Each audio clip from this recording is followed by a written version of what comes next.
we come finally to James' concluding lecture, lecture 8, on in a pluralistic universe.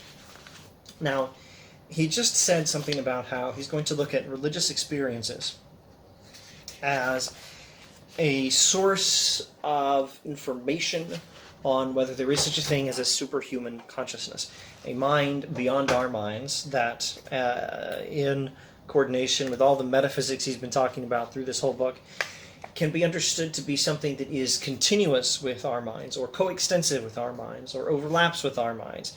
The human mind may itself be, well, lots of human minds may themselves be our human minds, may themselves be parts of the outer fringes of the higher consciousness that is God. Even if, in some important sense, my mind is not the same as yours, and your mind and my mind are both not the same as God's, things are connected, things overlap, things are not in every way one, and yet things are one. A pluralistic universe, not all is one, strictly speaking, but also a universe in which everything is connected, and possibly everything can be considered to be divine. The Hegelian philosophers are almost right. Pantheism is correct, but it's a pluralistic pantheism. That's what he's interested in. And specifically on behalf of the conclusion that there is such a thing as a higher consciousness, a higher divine mind that our minds connect with, he's going to look at religious experience. Okay, so that was too much time in review. Let's see. He spends a page or so talking about the sort of despair that leads to a sort of religious awakening. Sincerely to give up one's conceit or hope of being good in one's own right is the only door to the universe's deeper reaches, he says. These deeper reaches are familiar to evangelical Christianity and to what is nowadays becoming known as mind cure religion or new thought. The phenomenon is that of new ranges of life succeeding on our most despairing moments. So we can give up hope, we can despair of ever fixing ourselves, we can recognize we are not right, we have a sin problem, and give up on ever fixing it on our own. And then at the pivotal moment when we despair, we find grace, we find divine help, we find some connection to some higher source of help to aid us in this struggle. The phenomenon is that of new ranges of life succeeding on our most despairing moments. We give up on our own abilities, and it's at that time that some new universe we've never explored opens up to us, or new region of the same universe maybe opens up to us, and we get to explore some divine reality that can help us in our struggles. There are resources in us that naturalism, with its literal and legal virtues, never recks of. R-E-C-K, let's just say, reckons. There are resources in us that naturalism, with its literal and legal virtues, never reckons of. Possibilities that take our breath away, of another kind of happiness and power, based on giving up our own will and letting something higher work for us. And these seem to show a world wider than either physics or Philistine ethics can imagine. There are higher resources. There is such a thing as a higher kind of happiness and power that happens when we give up our own will and let something higher work for us. And in these religious experiences, we encounter a world wider than physics can imagine. Here is a world in which all is well, in spite of certain forms of death. Indeed, because of certain forms of death, death of hope, death of strength, death of responsibility, of fear and worry, of competency and desert, death of everything that paganism, naturalism, and legalism pin their faith on and tie their trust to.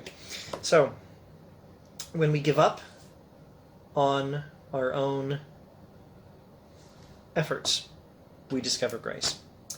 And this grace phenomenon indicates some wider region. It is a wider region of human experience than a mere materialistic account of the universe can explain.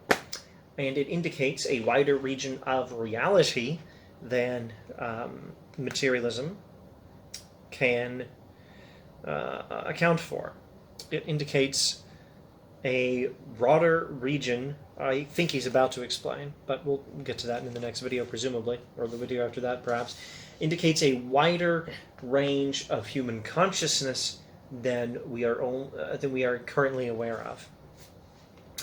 Reason, operating on our other experiences, even our psychological experiences, would never have inferred these specifically religious experiences in advance of their actual coming. So you're not going to know just by thinking in advance about these broader experiences that appear to connect us with some higher reality.